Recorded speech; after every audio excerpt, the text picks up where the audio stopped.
Feliz y bendecido día, aprendiendo un curso de milagros. El secreto de la verdadera oración es olvidarte de las cosas que crees necesitar. Pedir algo específico es igual que ver el pecado primero y luego perdonarlo. Del mismo modo, al orar pasas por alto tus necesidades específicas, tal como las ves, y las dejas en manos de Dios. Ahí se convierten en los regalos que le haces, pues le dicen que no antepondrás otros dioses a Él, ni que quieres otro amor que el suyo. Este libro es un comienzo, no un final.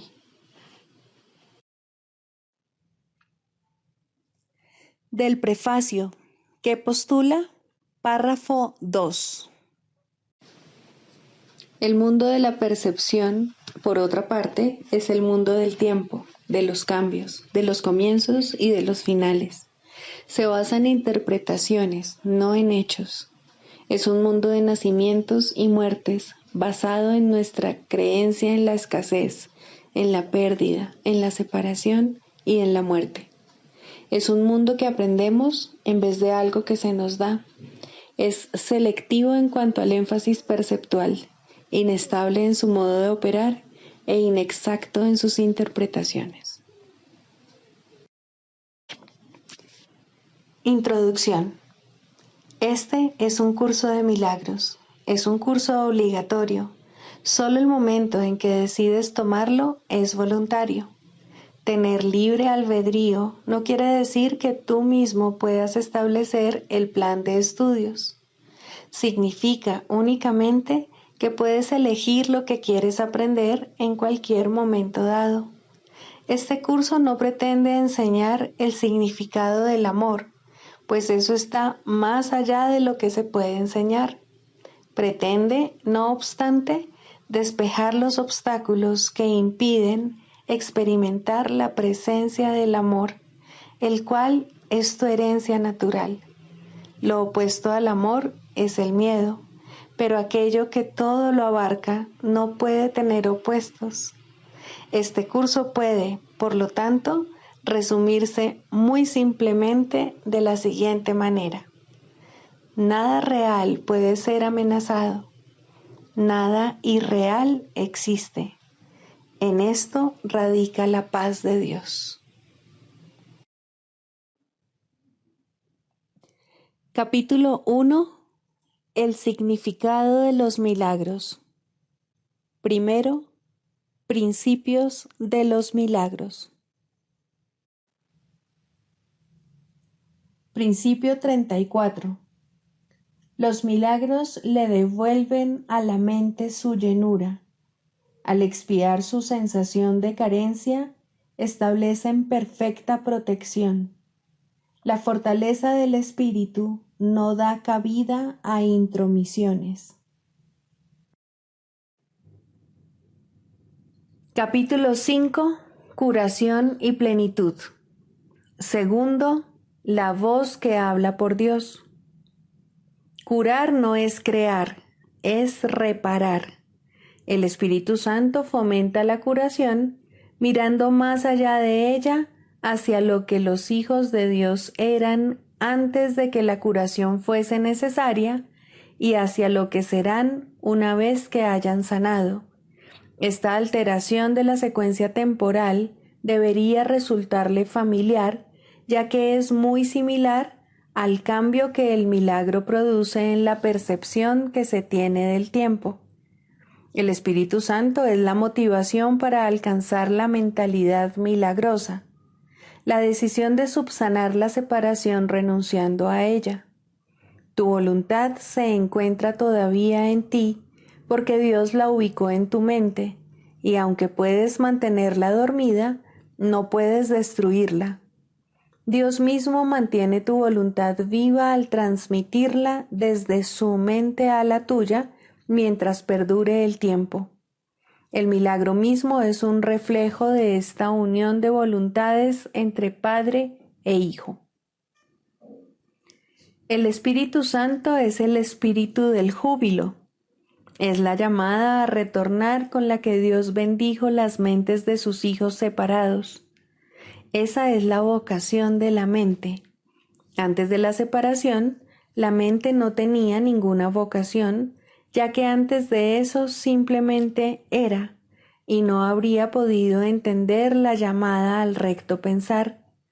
El Espíritu Santo es la respuesta de Dios a la separación, el medio a través del cual la expiación cura hasta que la mente en su totalidad se reincorpore al proceso de creación. Tanto la separación como el principio que gobierna la expiación dieron comienzo simultáneamente.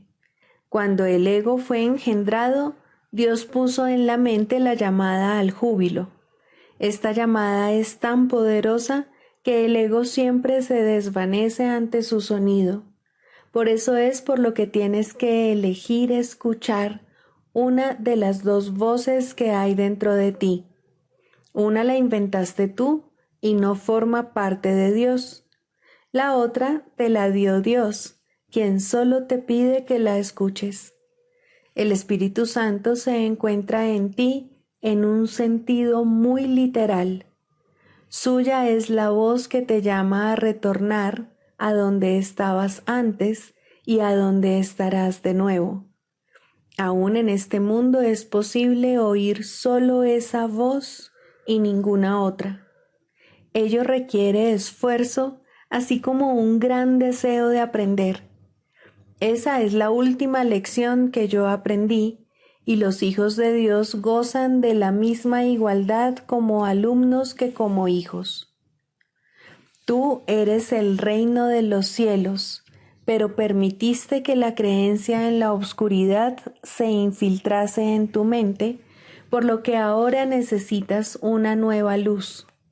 El Espíritu Santo es el resplandor al que debes permitir que desvanezca la idea de la oscuridad. Suya es la gloria ante la cual la disociación desaparece y el reino de los cielos pasa a ocupar el lugar que le corresponde. Antes de la separación no tenías necesidad de dirección, pues disponías de conocimiento, tal como dispondrás de él de nuevo, pero como no dispones de él ahora. Dios no guía, porque lo único que puede hacer es compartir su perfecto conocimiento. Guiar entraña evaluación, ya que implica que hay una manera correcta de proceder y otra incorrecta, una que se debe escoger y otra que se debe evitar. Al escoger una, renuncias a la otra. Elegir al Espíritu Santo es elegir a Dios. Dios no está dentro de ti en un sentido literal, más bien tú formas parte de Él. Cuando elegiste abandonarlo, te dio una voz para que hablase por Él, pues ya no podía compartir su conocimiento contigo libremente. La comunicación directa se interrumpió al tú inventar otra voz. El Espíritu Santo te insta tanto a recordar como a olvidar. Has elegido estar en un estado de oposición en el que los opuestos son posibles. Como resultado de ello, hay ciertas decisiones que tienes que tomar. En el estado de santidad, la voluntad es libre, de modo que su poder creativo es ilimitado y elegir no tiene sentido. El poder de elegir es el mismo poder que el de crear, pero su aplicación es diferente. Elegir implica que la mente está dividida. El Espíritu Santo es una de las alternativas que puedes elegir. Dios no dejó a sus hijos desconsolados a pesar de que ellos decidieron abandonarlo. La voz que ellos pusieron en sus mentes no era la voz de su voluntad, en favor de la cual habla el Espíritu Santo. La voz del Espíritu Santo no da órdenes, porque es incapaz de ser arrogante. No exige nada porque su deseo no es controlar. No vence porque no ataca. Su voz es simplemente un recordatorio. Es apremiante únicamente por razón de lo que te recuerda. Le ofrece a tu mente el otro camino, permaneciendo serena aún en medio de cualquier confusión a que puedes dar lugar. La voz que habla por Dios es siempre serena, porque habla en paz. La paz es más poderosa que la guerra porque sana.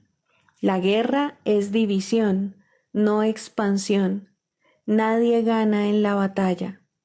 ¿Qué saca un hombre con ganar el mundo entero si con ello pierde su propia alma? Si le prestas oídos a la voz que no debes, pierdes de vista a tu alma. En realidad no puedes perderla, pero puedes no conocerla. Por lo tanto, te parecerá que la has perdido hasta que elijas correctamente. El Espíritu Santo es tu guía a la hora de elegir. Reside en la parte de tu mente que siempre habla en favor de la elección correcta porque habla por Dios. Él es el último nexo de comunicación que te queda con Dios. Comunicación que puedes interrumpir pero no destruir. El Espíritu Santo es el vehículo mediante el cual la voluntad de Dios se cumple así en la tierra como en el cielo. Tanto el cielo como la tierra están en ti, porque la llamada de ambos está en tu mente. La voz de Dios procede de los altares que le has erigido a Él. Estos altares no son objetos, son devociones. Sin embargo, ahora tienes otras devociones. Tu devoción dividida te ha dado dos voces y ahora tienes que elegir en cuál de los dos altares quieres servir. La llamada que contestas ahora es una evaluación porque se trata de una decisión. La decisión es muy simple. Se toma sobre la base de qué llamada es más importante para ti. Mi mente será siempre como la tuya porque fuimos creados iguales. Fue solo la decisión que tomé lo que me dio plena potestad, tanto en el cielo como en la tierra. El único regalo que te puedo hacer es ayudarte a tomar la misma decisión. Inherente a esta decisión es la decisión de compartirla, pues la decisión en sí es la decisión de compartir. Se toma mediante el acto de dar y es, por lo tanto, la única alternativa que se asemeja a la verdadera creación. Yo soy tu modelo a la hora de tomar decisiones. Al decidirme por Dios, te mostré que es posible tomar esta decisión y que tú la puedes tomar. Te he asegurado que la mente que decidió por mí se encuentra también en ti y que puedes permitirle que te transforme, tal como me transformó a mí. Esta mente es inequívoca porque solo oye una voz y contesta de una sola manera. Tú eres la luz del mundo junto conmigo. El descanso no se deriva de dormir, sino de despertar. El Espíritu Santo es la llamada a despertar y a regocijarse. El mundo está muy cansado porque es la idea del cansancio. Nuestra jubilosa tarea es la de despertarlo a la llamada a Dios. Todos responderán a la llamada del Espíritu Santo, ya que, de lo contrario, la filiación no sería una. ¿Qué mejor vocación puede haber para cualquier parte del reino que la de restituirlo a la perfecta integración que le devuelve la plenitud? Escuchas esto solo a través del Espíritu Santo en ti y enseña a tus hermanos a escuchar tal como yo te estoy enseñando a ti. Cuando te sientas tentado por la voz falsa, recurre a mí para que te recuerde cómo sanar compartiendo mi decisión, haciéndola así aún más firme. Al compartir este objetivo, aumentaremos su poder para atraer a toda la filiación y para restituirla nuevamente a la unicidad en la que fue creada. Recuerda que yugo quiere decir unión y carga significa mensaje. Reformulemos la frase: mi yugo es llevadero y mi carga ligera, de esta forma: unámonos, pues mi mensaje es la luz. Te he pedido encarecidamente que te comportes tal como yo me comporté, pero para eso tenemos que responder a la misma mente. Esa mente es el Espíritu Santo, cuya voluntad dispone siempre en favor de Dios.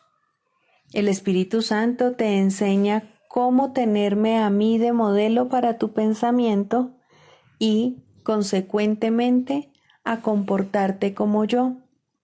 El poder de nuestra motivación conjunta está más allá de lo que se puede creer, pero no más allá de lo que se puede lograr. Lo que juntos podemos lograr es ilimitado, porque la llamada a Dios es la llamada a lo ilimitado. Hijo de Dios, mi mensaje es para ti, para que lo oigas y se lo transmitas a otros a medida que respondes al Espíritu Santo en ti. Libro de ejercicios, primer repaso. Introducción. Hoy comenzaremos una serie de sesiones de repaso. Cada una de ellas abarcará 5 de las ideas ya presentadas, comenzando con la primera y terminando con la 50ª. A cada idea le sigue un breve comentario que debes tener en cuenta al hacer tu repaso. Durante las sesiones de práctica, los ejercicios deben llevarse a cabo de la siguiente manera. Comienza el día leyendo las 5 ideas, incluyendo los comentarios. De ahí en adelante no es necesario seguir un orden determinado al repasarlas, aunque se debe practicar con cada una de ellas por lo menos una vez. Dedica 2 minutos o más a cada sesión de práctica pensando en la idea y en los comentarios que le siguen después que los hayas leído. Haz esto tan a menudo como te sea posible durante el día. Si una de las 5 ideas te atrae más que las otras, concéntrate en ella. Sin embargo, asegúrate de repasarlas todas una vez más al final del día. No es necesario abarcar, ni literal ni concienzudamente, los comentarios que siguen a cada idea en las sesiones de práctica. Trata más bien de poner de relieve el punto central y de pensar en dicho comentario como parte de tu repaso de la idea en cuestión. Después de leer la idea y sus comentarios, los ejercicios deben hacerse, a ser posible, con los ojos cerrados y cuando estés solo en un lugar tranquilo. Hacemos hincapié en este procedimiento para las sesiones de práctica debido a la etapa de aprendizaje en la que te encuentras. Es necesario, sin embargo, que aprendas que no necesitas ningún ambiente especial donde aplicar lo que has aprendido. Tendrás más necesidad de tu aprendizaje en aquellas situaciones que parecen desagradables que en las que aparentan ser apacibles y serenas. El propósito de tu aprendizaje es capacitarte para que la quietud te acompañe donde quiera que vayas y para que cures toda aflicción e inquietud. Esto no se consigue evadiendo tales situaciones y buscando un refugio donde poder aislarte. Ya aprenderás que la paz forma parte de ti y que solo requiere que estés presente para que ella envuelva cualquier situación en la que te encuentres. Y finalmente aprenderás que no hay límite con respecto a donde tú estás, de modo que tu paz está en todas partes, al igual que tú. Notarás que, para los efectos de este repaso, algunas de las ideas no se presentan en su forma original. Úsalas como se presentan aquí. No es necesario volver a las lecciones originales ni aplicar las ideas tal como se sugirió entonces.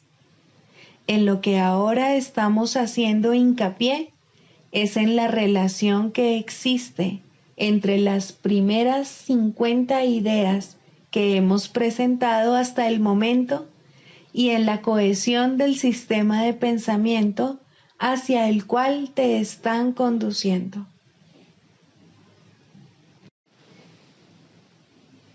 Libro de ejercicios, lección 51. El repaso de hoy abarca las siguientes ideas. Primera, nada de lo que veo significa nada.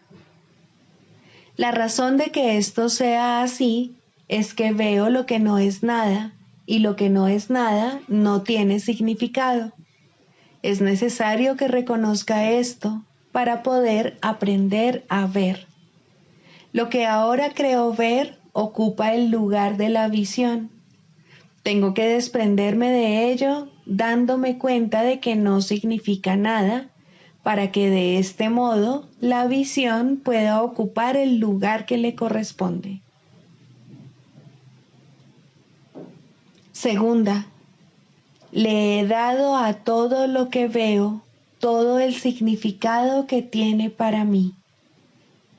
He juzgado todo lo que veo y eso, y solo eso, es lo que veo. Eso no es visión, es meramente una ilusión de realidad porque he juzgado sin tomar en cuenta la realidad. Estoy dispuesto a reconocer la falta de validez de mis juicios porque quiero ver. Mis juicios me han hecho daño y no quiero ver basándome en ellos. Tercera, no entiendo nada de lo que veo. ¿Cómo puedo entender lo que veo si lo he juzgado erróneamente? Lo que veo es la proyección de mis propios errores de pensamiento. No entiendo lo que veo porque no es comprensible. No tiene sentido tratar de entenderlo, pero sí tiene sentido que me desprenda de ello y dé cabida a lo que se puede ver, entender y amar. Puedo intercambiar lo que ahora veo por esto solo con estar dispuesto a ello. ¿No es esta una mejor elección que la que hice antes? Cuarta, estos pensamientos no significan nada. Los pensamientos de los que soy consciente no significan nada porque estoy tratando de pensar sin Dios. Lo que yo llamo mis pensamientos no son mis pensamientos reales en absoluto. Mis pensamientos reales son los pensamientos que pienso con Dios. No soy consciente de ellos porque he inventado mis pensamientos para que ocupasen su lugar. Estoy dispuesto a reconocer que mis pensamientos no significan nada y a abandonarlos. Elijo reemplazarlos por los que ellos tuvieron como propósito reemplazar. Mis pensamientos no significan nada. Sin embargo, toda la creación descansa en los pensamientos que pienso con Dios. Quinta, nunca estoy disgustado por la razón que creo. Nunca estoy disgustado por la razón que creo, porque estoy tratando constantemente de justificar mis pensamientos. Estoy tratando constantemente de hacer que sean verdad.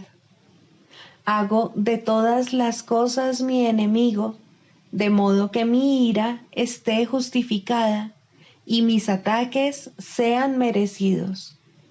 No me he dado cuenta del mal uso que he hecho de todo lo que veo, asignándole ese papel. He hecho esto para defender un sistema de pensamiento que me ha hecho daño y que ya no deseo. Estoy dispuesto a abandonarlo.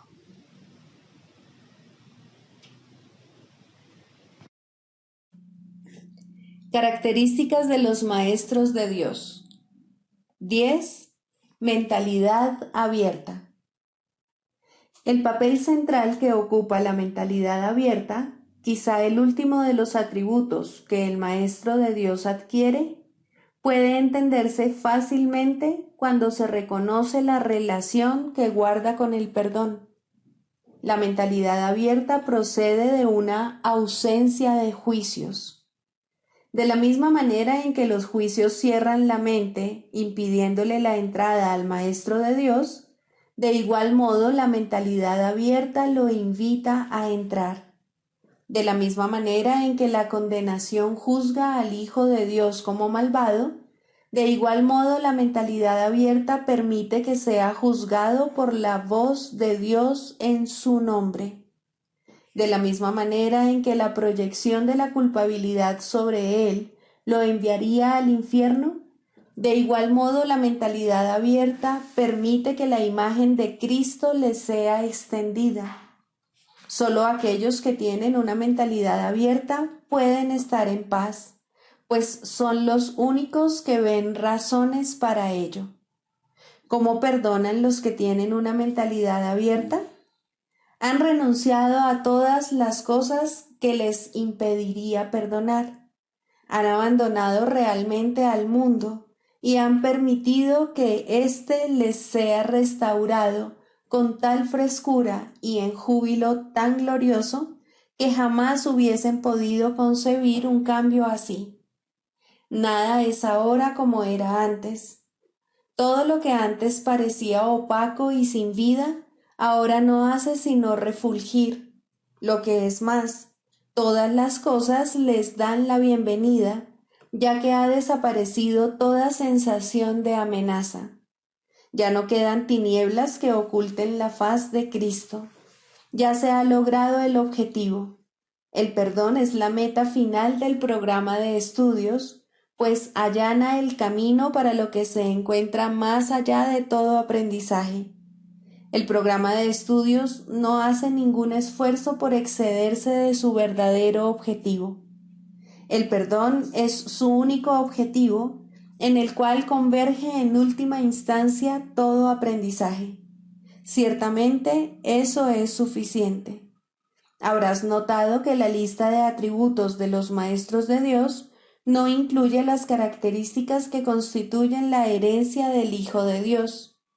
Términos tales como amor, inocencia, perfección, conocimiento y verdad eterna no aparecen en este contexto, pues no serían apropiados aquí. Lo que Dios ha dado está tan remotamente alejado de nuestro programa de estudios que el aprendizaje no puede sino desaparecer ante su presencia. Sin embargo, mientras su presencia esté velada, el enfoque ha de centrarse necesariamente en el programa de estudios. La función de los maestros de Dios es llevar al mundo el verdadero aprendizaje. Propiamente dicho, lo que llevan es un desaprendizaje, que es a lo único que se le puede llamar verdadero aprendizaje en este mundo. A los maestros de Dios se les ha encomendado la función de llevar al mundo las buenas nuevas del completo perdón.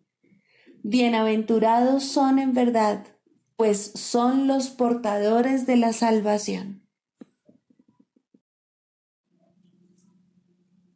Manual para el maestro, pregunta 20. ¿Qué es la paz de Dios? Se ha dicho que hay una paz que no es de este mundo. ¿Cómo se puede reconocer? ¿Cómo se puede encontrar? Y una vez que se encuentra, ¿cómo se puede conservar? Consideremos cada una de estas preguntas por separado, ya que cada una refleja un paso diferente en el camino. Examinemos la primera. ¿Cómo se puede reconocer la paz de Dios? La paz de Dios se reconoce al principio solo por una cosa. Desde cualquier punto de vista, es una experiencia radicalmente distinta de cualquier experiencia previa. No trae a la mente nada que haya sucedido antes, no evoca nada que se pueda asociar con el pasado. Es algo completamente nuevo. Existe ciertamente un contraste entre esta experiencia y cualquier experiencia del pasado, pero curiosamente, no es este un contraste que esté basado en diferencias reales. El pasado sencillamente se desvanece y la quietud eterna pasa a ocupar su lugar. Eso es todo. El contraste que se había percibido al principio sencillamente desaparece. La quietud se ha extendido para cubrirlo todo. ¿Cómo se encuentra esa quietud? Nadie que busque únicamente sus condiciones puede dejar de encontrarla. La paz de Dios no puede hacer acto de presencia allí donde hay ira, pues la ira niega forzosamente la existencia de la paz. Todo aquel que de alguna manera o en cualquier circunstancia considere que la ira está justificada, proclama que la paz es una insensatez y no podrá por menos que creer que no existe. En esas condiciones no se puede hallar la paz de Dios. El perdón es, por lo tanto, la condición indispensable para hallarla. Lo que es más, donde hay perdón, tiene que haber paz. Pues, ¿qué otra cosa sino el ataque conduce a la guerra? ¿Y qué otra cosa sino la paz es lo opuesto a la guerra? Aquí el contraste inicial resalta de una manera clara y evidente. Cuando se halla la paz, no obstante, la guerra deja de tener sentido, y ahora es el conflicto el que se percibe como inexistente e irreal.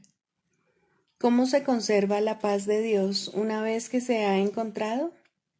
Si la ira retorna en la forma que sea, el pesado telón volverá a caer una vez más y la creencia de que no es posible que haya paz inevitablemente regresará.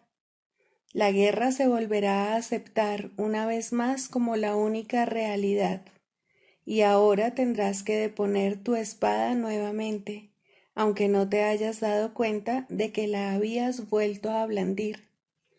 Pero al recordar, aunque solo sea vagamente, cuán feliz eras sin ella, te darás cuenta de que debiste haberla vuelto a blandir para defenderte. Detente entonces por un momento y piensa en lo siguiente.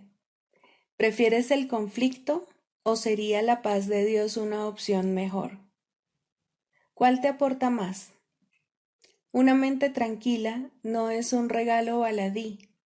¿No es preferible vivir a elegir la muerte? Vivir es júbilo, pero la muerte no es sino llanto. Ves en la muerte tu escapatoria de lo que has hecho, pero lo que no ves es que tú mismo inventaste la muerte, la cual no es más que una ilusión de un final. La muerte no puede ser una escapatoria porque el problema no radica en la vida. La vida no tiene opuesto, pues es Dios. La vida parece ser lo opuesto a la muerte, porque tú has decidido que la muerte acaba con la vida.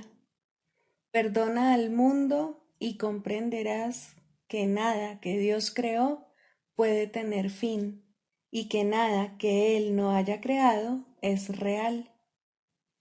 Con esta frase se resume nuestro curso. Con esta frase se le da a nuestras prácticas el único objetivo que tienen. Con esta frase se describe el programa de estudios del Espíritu Santo exactamente como es. ¿Qué es la paz de Dios?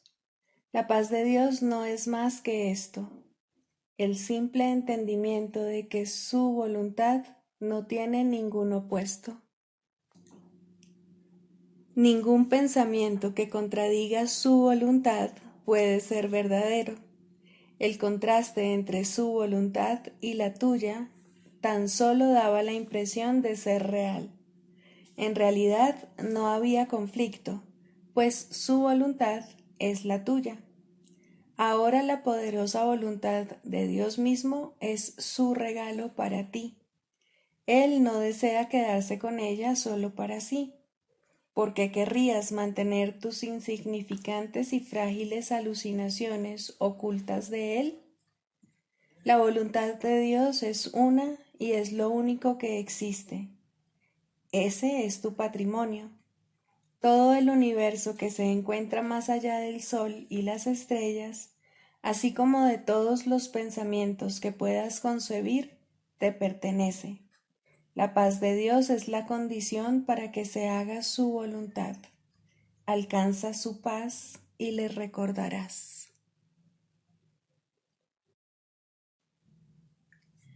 Manual para el maestro. Clarificación de términos. 4. La percepción verdadera, el conocimiento. El mundo que ves no es más que la ilusión de un mundo.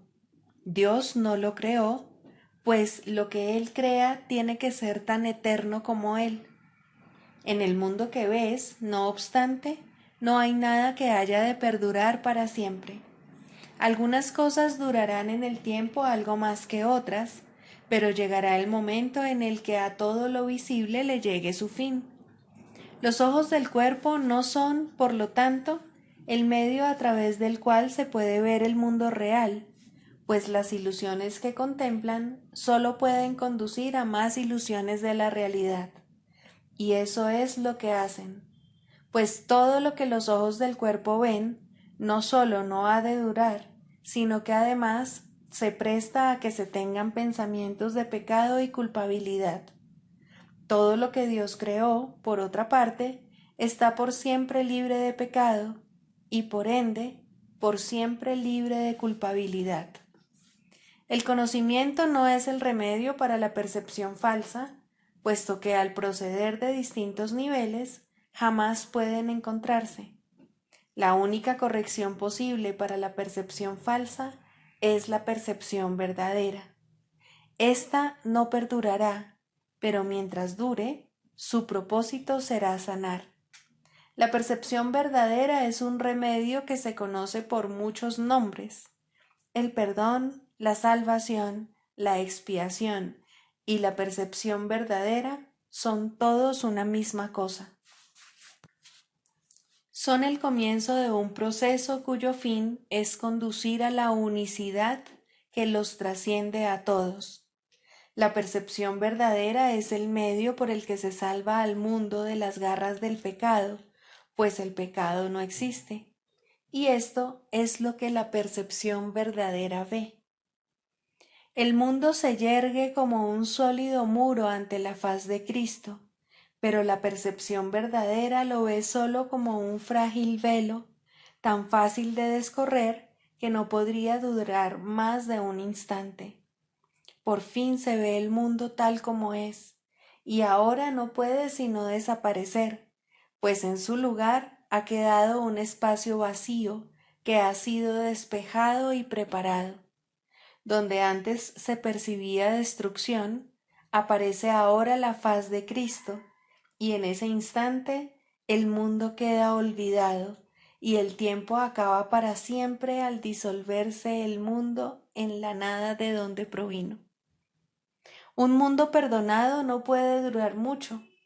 Era la morada de los cuerpos, pero el perdón mira más allá de ellos.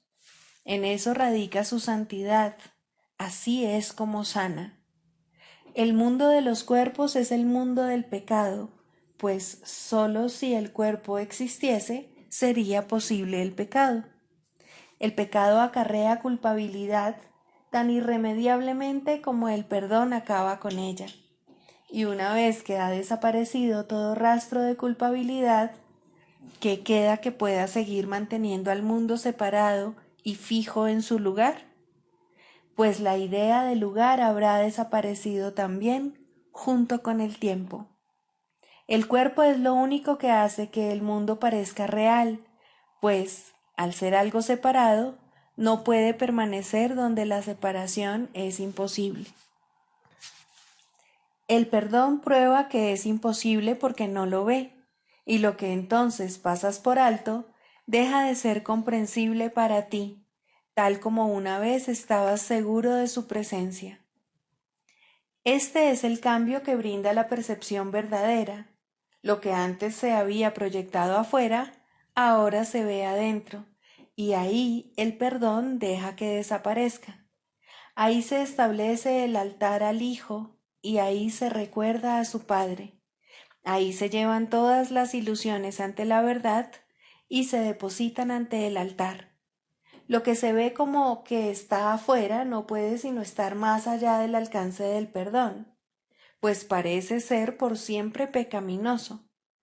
¿Qué esperanza puede haber mientras se siga viendo el pecado como algo externo?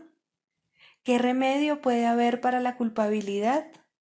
Mas, al ver a la culpabilidad y al perdón dentro de tu mente, estos se encuentran juntos por un instante, uno al lado del otro, ante un solo altar. Ahí, por fin, la enfermedad y su único remedio se unen en un destello de luz curativa. Dios ha venido a proclamar lo que es suyo. El perdón se ha consumado. Y ahora el conocimiento de Dios, inmutable, absoluto, puro y completamente comprensible, entra en su reino. Ya no hay percepción, ni falsa ni verdadera. Ya no hay perdón, pues su tarea ha finalizado. Ya no hay cuerpos, pues han desaparecido ante la deslumbrante luz del altar del Hijo de Dios. Dios sabe que ese altar es el suyo, así como el de su Hijo. Y ahí se unen, pues ahí el resplandor de la faz de Cristo ha hecho desaparecer el último instante del tiempo, y ahora la última percepción del mundo no tiene propósito ni causa, pues ahí donde el recuerdo de Dios ha llegado finalmente, no hay jornada, ni creencia en el pecado, ni paredes, ni cuerpos, y la sombría atracción de la culpabilidad y de la muerte se extingue para siempre. Oh hermanos míos, si tan solo supierais cuánta paz os envolverá y os mantendrá a salvo, puros y amados en la mente de Dios, no haríais más que apresuraros a encontraros con Él en su altar. Santificados sean vuestros nombres y el suyo, pues se unen ahí, en ese santo lugar. Ahí Él se inclina para elevaros hasta Él, liberándoos de las ilusiones para llevaros a la santidad, liberándoos del mundo para conduciros a la eternidad, liberándoos de todo temor y devolviéndoos al amor. Psicoterapia. Primero, el propósito de la psicoterapia. Muy sencillamente, el propósito de la psicoterapia es eliminar los obstáculos a la verdad. Su objetivo es ayudar al paciente a abandonar su fijo sistema ilusorio y comenzar a reconsiderar las espurias relaciones causa-efecto sobre las cuales descansa este sistema. Nadie en este mundo se escapa del miedo, pero todo el mundo puede reconsiderar sus causas y aprender a evaluarlas correctamente. Dios ha dado a todo el mundo un maestro cuya sabiduría y ayuda sobrepasan ampliamente cualesquiera contribuciones que un terapeuta terrenal pueda proveer. Sin embargo, hay momentos y situaciones en las cuales una relación terrenal paciente-psicoterapeuta se convierte en la manera a través de la cual él ofrece sus más grandes regalos a ambos. ¿Qué mejor propósito podría una relación tener que el de invitar al Espíritu Santo a entrar en ella y dar su propio gran regalo de regocijo? ¿Qué más alta meta podría haber para cualquiera que la de aprender a invocar a Dios y escuchar su respuesta? ¿Y qué objetivo más trascendente puede haber que el de evocar el camino, la verdad y la vida y recordar a Dios? Ayudar en esto es el propósito correcto de la psicoterapia. ¿Podría algo ser más santo? Pues la psicoterapia, entendida correctamente, enseña el perdón y ayuda al paciente a reconocerlo y a aceptarlo. Y en su sanación, el terapeuta se perdona junto con él. Todo el que necesita ayuda, sin importar la forma de su sufrimiento, se está atacando a sí mismo y como consecuencia de ello, la paz de su mente está sufriendo. Estas tendencias a menudo se describen como autodestructivas y con frecuencia el paciente mismo las percibe de esa forma. De lo que no se da cuenta y lo que necesita aprender es que ese yo que puede atacar y también ser atacado es un concepto que él ha fabricado. Aún más, lo atesora, lo defiende y en ocasiones incluso se encuentra dispuesto a sacrificar su vida en nombre de ese yo, pues lo considera su propio ser. Lo ve como algo que se afecta, que reacciona a fuerzas externas según ellas lo requieren y que se encuentra indefenso en medio del poder del mundo. La psicoterapia, entonces, debe restablecer a su conciencia la habilidad para tomar sus propias decisiones. Debe disponerse a revertir su pensamiento y a entender que aquello que él creyó que proyectaba sus efectos sobre él era fabricado por sus propias proyecciones sobre el mundo.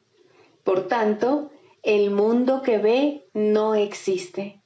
Hasta que esto se acepte, al menos en parte, el paciente no puede verse a sí mismo como realmente capaz de tomar decisiones y luchará contra su libertad por creer que se trata de su esclavitud.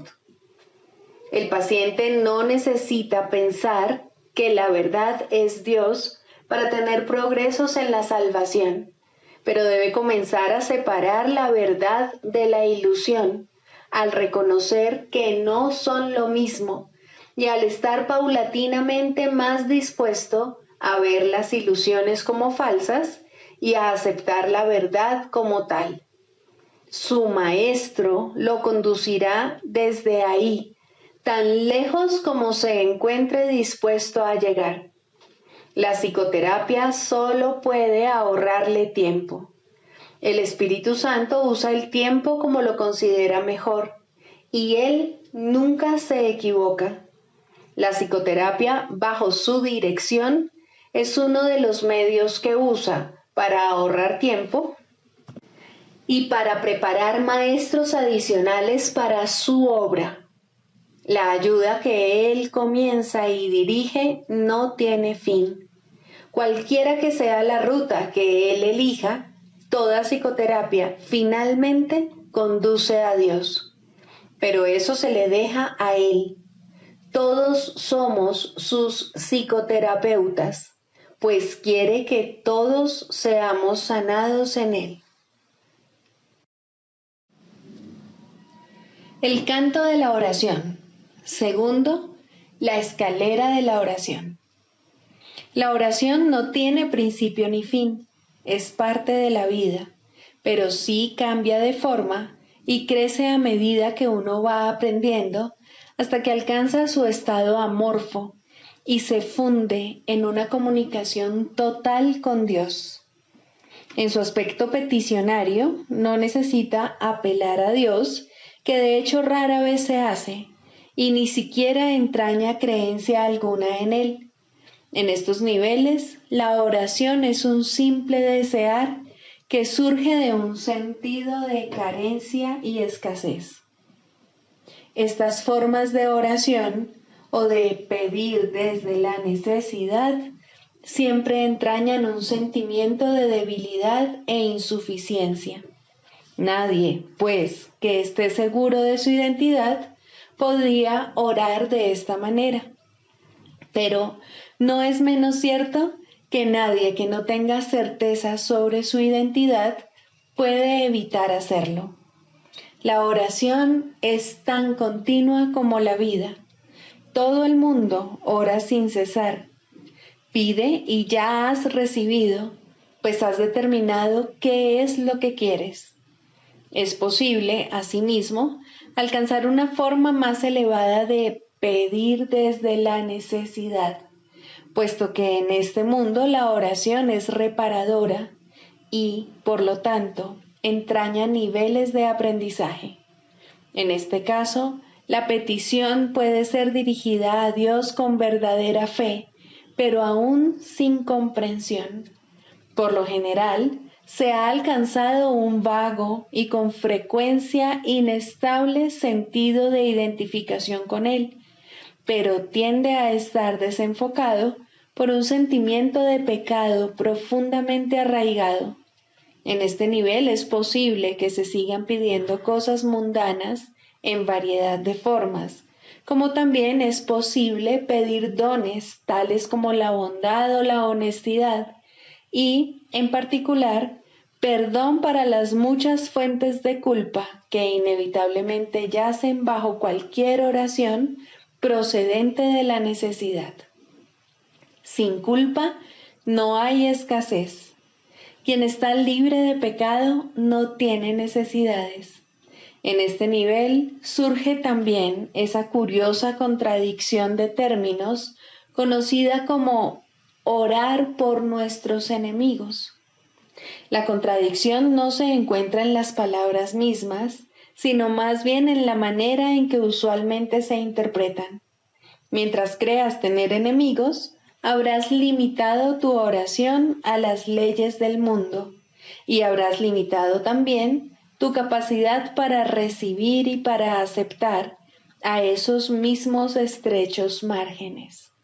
Sin embargo, si tienes enemigos, tienes necesidad de oración y una gran necesidad, por cierto. Entonces, ¿qué significa realmente la frase? Significa que debes orar por ti para que no busques aprisionar a Cristo y así perder el reconocimiento de tu propia identidad. No traiciones a nadie o te traicionarás a ti mismo. Un enemigo es el símbolo de un Cristo prisionero. ¿Y quién podría ser él sino tú mismo? Orar por los enemigos se convierte de este modo en una manera de orar por tu propia libertad. Ahora ha dejado de ser una contradicción. Se ha convertido en una declaración de la unidad de Cristo y el reconocimiento de su impecabilidad. Ahora se ha vuelto santa, pues reconoce al Hijo de Dios tal como fue creado. Nunca olvides que la oración, en cualquiera de sus niveles, es siempre para uno mismo. Si te unes a alguien en oración, lo haces parte de ti.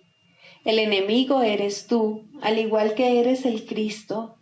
Por ello, antes de hacerse santa, la oración es una elección. Tú no eliges por otro, solo puedes elegir por ti mismo. Ora verdaderamente por tus enemigos, pues en esto radica tu propia salvación. Perdónalos por tus pecados y serás realmente perdonado. La oración es una escalera que llega hasta el cielo. En lo alto se produce una transformación muy similar a la tuya, pues la oración es parte de ti. Las cosas de la tierra se dejan atrás y ya no se recuerdan más. No se hacen peticiones, puesto que en nada falta. Se reconoce plenamente que la identidad en Cristo es algo eterno, incorruptible y más allá de todo cambio. La luz ha dejado de titilar y nunca se apagará. Ahora, sin necesidades de ninguna clase y revestida por siempre de la pura impecabilidad que es el regalo de Dios para ti, su Hijo, la oración puede convertirse otra vez en aquello para lo que se concibió, pues ahora se eleva cual canto de gratitud a tu Creador, sin palabras, pensamientos o vanos deseos, y sin necesidad de nada en absoluto. De este modo se extiende como estaba destinada a hacerlo, y por esta ofrenda Dios mismo da las gracias. Dios es la meta de toda oración, lo cual la hace eterna en vez de temporal. No tiene comienzo, pues la meta no ha cambiado jamás.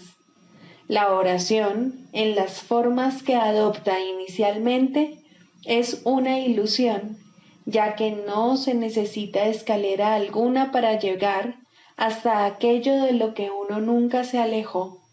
No obstante, la oración forma parte del perdón, mientras éste, que de por sí es una ilusión, continúe sin lograrse. La oración estará ligada al aprendizaje hasta que el objetivo del aprendizaje se haya alcanzado, y entonces todas las cosas se transformarán al unísono y retornarán libres de toda mancha a la mente de Dios. Al encontrarse más allá de lo que se puede aprender, este estado es indescriptible. Es necesario, no obstante, entender las etapas por las que hay que pasar para su obtención, si la paz ha de ser restaurada en el Hijo de Dios, quien vive ahora en la ilusión de la muerte y el temor de Dios. Sigamos a Jesús haciendo del perdón algo tan natural como respirar y algo tan vital como el aire. Amén.